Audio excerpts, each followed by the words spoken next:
Bonsoir à tous.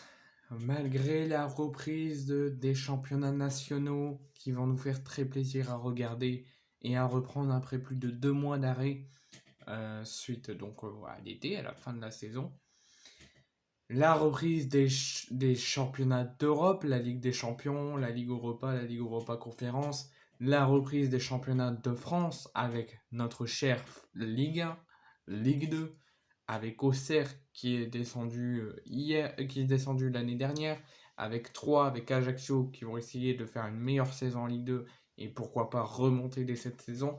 La Ligue 1 avec le Paris Saint-Germain qui va, comme à leur habitude, essayer d'accrocher un titre de Ligue 1, leur 12e dans leur histoire. L'OM va peut-être essayer de les titiller et d'avoir leur 10e championnat de France.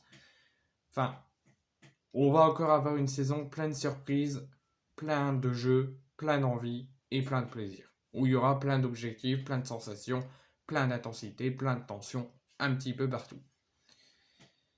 Mais il y avait aussi la Coupe du Monde féminine qui a démarré déjà depuis début juillet, enfin début août, qui se termine, non début juillet, qui se termine le 20 août, aux alentours du 20 août, où malheureusement l'équipe de France jouait ses quarts de finale aujourd'hui. Ils étaient aux portes du dernier carré et des demi-finales qui, s'ils se qualifiaient, auraient affronté l'Angleterre en demi-finale.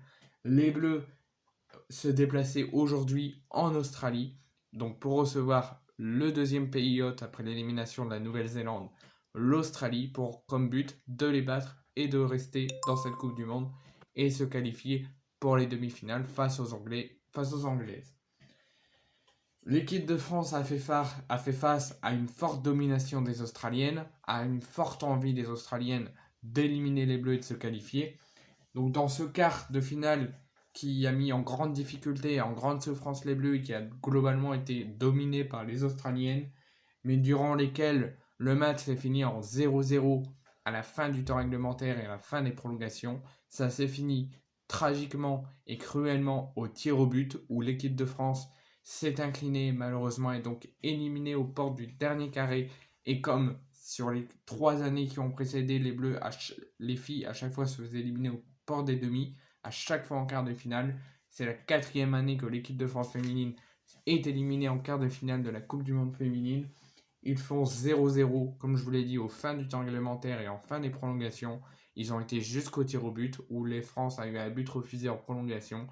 Et malheureusement, l'équipe de France s'incline 7-6 au tir au but et est donc éliminée de la Coupe du Monde féminine aux portes des demi-finales, n'affrontera pas l'Angleterre et est donc sortie, on va dire, par la grande porte, par les Australiennes qui, eux, auront rendez-vous en demi-finale contre l'Angleterre. Donc c'est un dénouement très cruel pour l'équipe de France féminine qui dit au revoir à la Coupe du Monde féminine et qui est éliminée en quart de finale pour la 4e année consécutive.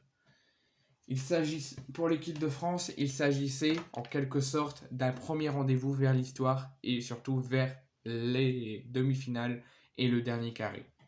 L'équipe de France est qualifiée brillamment, sans quasiment aucune erreur et aucun point négatif. En quart de finale, face au Maroc, en les ayant étriés 4-0. L'équipe de France donc faisait face au gros morceau de la compétition, au pays hôte de la compétition, l'Australie. Et malheureusement, l'équipe de France est éliminée face à l'Australie. Concernant les compositions officielles faites par Hervé Renard avant la rencontre, il optait et alignait à 4-4-2 fétiche, avec seul changement, c'est Lacra qui fait sa première titularisation en défense centrale, qui est associé à Wendy Renard. Et la surprise, c'est que Peromagna a débuté sur le banc et c'est Milan Javas, le deuxième gardien dans la hiérarchie des gardiennes, qui a débuté titulaire. Les Bleus ont globalement dominé pendant 1 heure de la rencontre, de la première minute, donc du début de la rencontre jusqu'à l'heure de jeu, donc quasiment une bonne heure, où l'équipe de France a mis en grande difficulté les Australiennes, ont eu plusieurs tentatives, mais ont fait face à un fort bloc défensif australien, à une bonne gardienne au but, et face à des Australiennes surchauffées avec l'envie vraiment de se qualifier et d'éliminer l'équipe de France. Mais malheureusement, malgré les difficultés des Australiennes et la difficulté de passer devant, les Bleus n'en ont pas profité. Donc 0-0 à la mi-temps. L'équipe de France dans la deuxième mi-temps à partir de la 56e minute. La star australienne Sam Kerr entre en jeu et c'est les débuts des souffrances parce que les Bleus avaient encore un petit peu dominé le début de deuxième mi-temps. C'est les débuts des souffrances pour l'équipe d'Hervé Renard parce que suite à la rentrée de la talentueuse Sam Kerr contre australienne, ça a été compliqué pour les Bleus mais en grande difficulté. Milen Chavas sortait le grand jeu au meilleur des moments devant Kerr à la 56e, puis Fowler à la 60e et Karchaoui De Almeida se sacrifier dans la surface de réparation vers la 83e minute avec un but dans le vide de Ford. Elle a tiré, ça a trompé la gardienne française, ça se dirigeait vers le but, mais De Almeida sauve l'équipe de France féminine. La France a dominé jusqu'à à peu près l'heure de jeu pendant une grosse petite heure. La star australienne est entrée et les 30 restantes, ça a été extrêmement compliqué pour l'équipe de France féminine où les Australiennes ont asphyxié les Bleus et ont tenté occasion sur occasion. Prolongation, donc dans ce temps supplémentaire, les Bleus tenaient sur un fil malgré les 500 supporters, les 50 000 spectateurs hostiles durant la rencontre en tribune. Et les Bleus ont bien cru ouvrir le score et peut-être se diriger vers la qualification avec un but à la 100e minute de Wendy Renard qui a été refusé par l'arbitrage vidéo suite à une faute sur une Australienne de Wendy Renard. Donc 0-0 à la mi-temps des prolongations.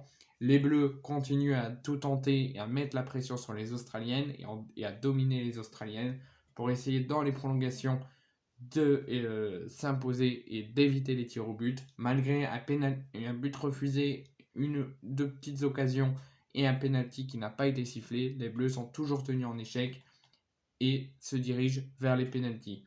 Au terme d'une séance irrespirable qui s'est terminée avec un 7 buts à 6, avec des échecs de Bacha, Périssé, Dali et Béchot qui ont été fatals pour les Bleus font 0-0 jusqu'au bout, mais malheureusement s'inclinent 7 buts à 6 au tir au but et c'est l'Australie qui a affronté le vainqueur d'Angleterre-Colombie en demi-finale.